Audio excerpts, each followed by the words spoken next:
You need to know the 10 strategies to prevent anaphylaxis in your food allergic children.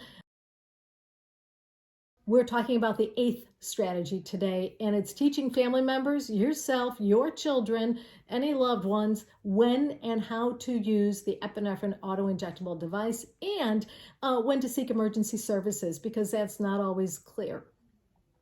So any potential caregiver, that includes anyone who has authority over your child. So if the neighbor has a 6-year-old and your child is 6 and they're playmates and your child goes over there, they need to know how to use that epinephrine auto-injectable device.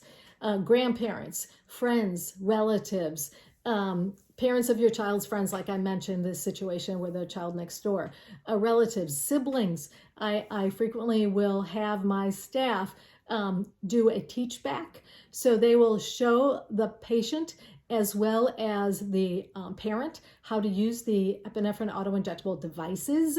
And we usually have them demonstrate all the devices.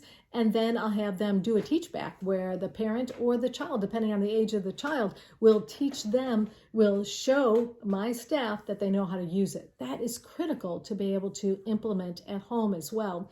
And as your child ages, there may be younger siblings, and when they get to age appropriate behavior, they may also be able to use that device. And so it's important to teach that. Recall that there is always a trainer when you purchase the epinephrine auto-injectable devices. There's always a trainer with them, and that's something that they can do. When to implement 911, when to give auto-injectable epinephrine.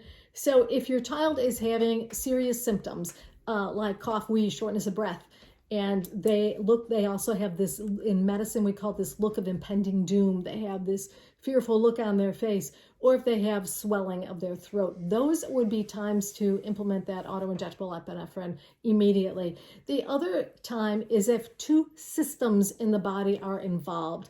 So if a child is throwing up and they're broken out in hives, for an example, if they have severe abdominal pain and their eyes are swelling closed.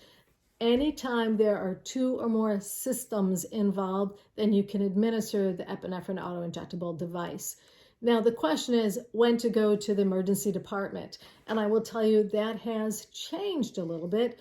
Previously, it was recommended that if ever you use auto-injectable epinephrine, you immediately went to the emergency department.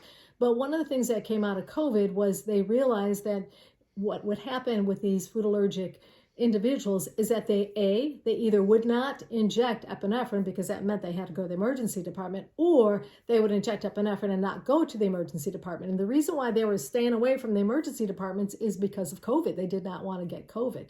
So what they have determined is that the majority of these people who did not go to the emergency department didn't need to go to the emergency department. So now the recommendation is that if someone requires a second dose of their epinephrine auto-injectable device, then they absolutely need to call 911 or go to the emergency department. And there is new verbiage that will be updated this year in 2024 that will be updated this year. So look forward to seeing that, but make sure that you maintain vigilance.